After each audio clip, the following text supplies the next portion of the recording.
बिस्मिल्लाहिर्रहमानिर्रहीम। अस्सलाम वालेकुम डियर स्टूडेंट्स। आपके लिए बहुत बड़ी अपडेट है। एक को मैं आपको जो स्क्रीन के ऊपर आपको नज़र आ रहा है कि मुल्क भर के बोर्ड्स इम्तिहानात और उनके जो पासिंग मार्क्स हैं और ग्रेस मार्क्स हैं, दोनों पासिंग मार्क्स ग्रेस मार्क्स उनको बढ़ाने का फैसला, बड़ी अपडेट, बड़ी खुशखबरी आप तमाम स्टूडेंट्स के लिए इस वीडियो के अंदर मुकम्मल तौर पर आपको अपडेट देने जा रहा हूँ। इन दोनों पॉइंट्स के ऊपर आपने तमाम बोर्ड के जो स्टूडेंट्स हैं, स्पेशली 9th क्लास के जो स्टूडेंट्स हैं, 10th क्लास के जो स्टूडेंट्स हैं, फर्स्ट ईयर के हैं, सेकंड ईयर के हो, इसके ऊपर मैं ऑलरेडी बता चुका हूँ, लेकिन स्टूडेंट्स को अभी तक क्लियर नहीं हो रहा। फिर भी अपने कमेंट सेक्शन के अंदर मुख्तलिफ जो क्वेश्चंस हैं वो कर रहे हैं, क्वेश्चंस पूछ रहे हैं। मैंने ज़रूरी समझा कि मैं आपको इन दोनों पॉइंट्स के ऊपर क्लियर कर दूँ, एक पासिंग मार्क्स और एक ग्रेस मार्क्स, दोनों मार्क्स के हवाले से आपको इस वीडियो के अंदर बताऊँगा।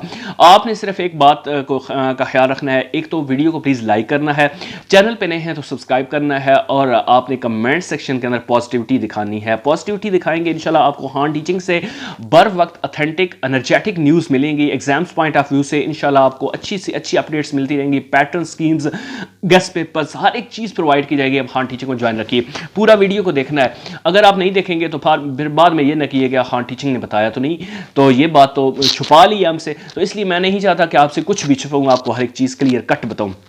तो प्लीज़ वीडियो को लाइक और शेयर कीजिएगा। तो डियर व्यूअर्स, आपको बताते चलूँ कि मुल्क भर के अंदर एक जो चेयरमैन्स हैं, IBCC इंटर बोर्ड कमेटी का जो डिसीजंस होता है, चेयरमैन्स की कमेटी है, इंटर बोर्ड चेयरमैन्स कमेटी जो होती है, उसका एक डिसीजन सामने आया है। वो डिसीजन जो है वो मुल्क भर तमाम पूरे पाकिस्तान के जितनी भी बोर्ड्स हैं, हर प्रोविंस का अपने अपने बोर्ड्स हैं, उन बोर्ड्स के जो यूनानिमस डिसीजन सामने आया है कि एक तो आपको पता है पिछले 3-4-5 साल से यकसां सिलेबस के हवाले से बड़ी बातें हो रही हैं कि जो है यकसां सिलेबस जो है वो लेके आया जाए। तो उसी को सामने रखते हुए यहाँ पे जो है एक जो बड़ी अपडेट सामने आई है वो एग्जाम्स पॉइंट ऑफ व्यू से कि पासिंग मार्क्स को भी बढ़ाया जाए, ग्रेस मार्क्स को भी बढ़ाया जाए। तो पासिंग मार्क्स के हवाले से किन किन स्टूडेंट्स को जो है उसका फ़ायदा होगा, नुकसान होगा, और इस तरह ग्रेस मार्क्स का जो है वो किन किन स्टूडेंट्स को एग्जाम्स पॉइंट ऑफ व्यू से जो है वो डिसीजन जो सामने आया वो किन किन क्लासेस को फ़ायदा होगा या इसका भी लॉस होगा। तो ये सारी बात आप सुनिएगा। सबसे पहले जो IBCC ने डिसीजन किया है वो है ग्रेस मार्क्स का। ग्रेस मार्क्स को सबसे पहले मैं देखूंगा ग्रेस मार्क्स क्या होते हैं। आप स्टूडेंट्स आप एग्ज़ाम्स देते हैं, एग्ज़ाम्स देने के बाद आपके जो है अगर 33% जो पहले पास होता था 33% वाला के 33 आ गए, आपके परसेंटेज 33 बन गई, तो आपको पास कर दिया जाएगा। यानी अगर आपके टोटल मार्क्स 100 हैं आपके एक सब्जेक्ट के, आप एग्ज़ाम्स देते हैं तो आपको 33 आ जाते हैं तो आप पास कंसिडर होंगे।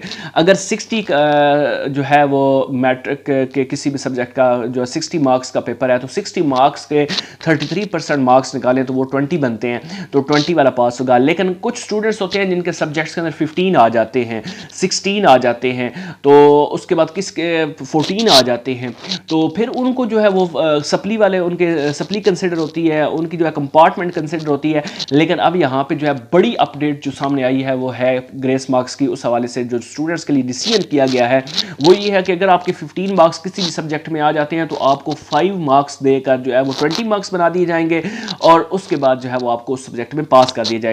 यानी 5 नंबर ग्रेस मार्क्स के मिलेंगे, जो पहले आपको 3 मिलते थे। और स्टूडेंट्स के जो है ना मुख्तलिफ बोर्ड्स के जो चेयरमैन उनकी राय थी कि 7 दिए जाए या 10 दिए जाए, लेकिन जो फाइनल डिसीजन सामने आया वो 5 मार्क्स का आया। तो 5 मार्क्स आपको ग्रेस मार्क्स की सूरत में मिलेंगे, और ये सिर्फ और सिर्फ 2 सब्जेक्ट के अंदर मिलेंगे। अगर आपके 2 सब्जेक्ट के अंदर 33% से मार्क्स यानी कम बन रहे हैं या आप सप्ली वाले कंसिडर हो रहे हैं तो आपको जो है 5 मार्क्स एक्स्ट्रा देकर वो पास कर दिया जाएगा उस सब्जेक्ट में। अगर तीसरा सब्जेक्ट भी आपका इसी तरह आता है उसमें भी आपके ग्रेस मार्क्स की आपको ज़रूरत है, वो फिर आपको नहीं मिलेगी, सिर्फ 2 सब्जेक्ट्स में अलाउ है। और अब बात आती है पासिंग मार्क्स की। तो पासिंग मार्क्स मेरे डियर स्टूडेंट्स आपको मैं बताता चलूँ कि पासिंग मार्क्स आपके पहले 33 होते थे, लेकिन अब 9th और फर्स्ट ईयर के जो स्टूडेंट्स हैं उनके लिए एक बड़ी अपडेट सामने आई है कि उनके लिए जो है एक नया जो है ना बोर्ड पैटर्न्स भी सामने आ जाएगा, और वो भी आपको बताया जाएगा। और अब यहाँ पे उनके लिए एक डिसीजन किया गया कि आपके ग्रेडिंग सिस्टम के अंदर पासिंग मार्क्स को भी बढ़ाया जाए। तो पासिंग मार्क्स बच्चे 33 होते थे, अब वो 40% कर दिए गए हैं, तो 40% वाला पास होगा। ये मेरे डियर स्टूडेंट्स आप सुन लीजिए, पासिंग मार्क्स आपके 40% होंगे। इन 9th और फर्स्ट ईयर के जो स्टूडेंट्स हैं उनके लिए है। तो इंशाल्लाह मैं साथ साथ आपको हर एक अपडेट देता जाऊंगा, इसके ऊपर आपको क्लियर हो जाना चाहिए अब, और अब अपनी तैयारी जो है वो कंसेप्ट वाइज करनी चाहिए ताकि आपको कहीं से भी मार्क्स ना कटे। लेकिन मेरी कोशिश होगी आपको मैं यहाँ से हर एक चीज़ गेस्ट पेपर की सूरत में प्रोवाइड करूँ, आपको हर एक चीज़ बताऊँ इंशाल्लाह। खान टीचिंग को ज्वाइन रखिए, वीडियो को लाइक और शेयर कीजिए, आपको हर एक इंपॉर्टेंट अपडेट्स यहाँ से मिलती रहेगी। Thank you very much. Allah Taala तमाम स्टूडेंट्स को कामयाब करे, खुश रहें, आबाद रहें।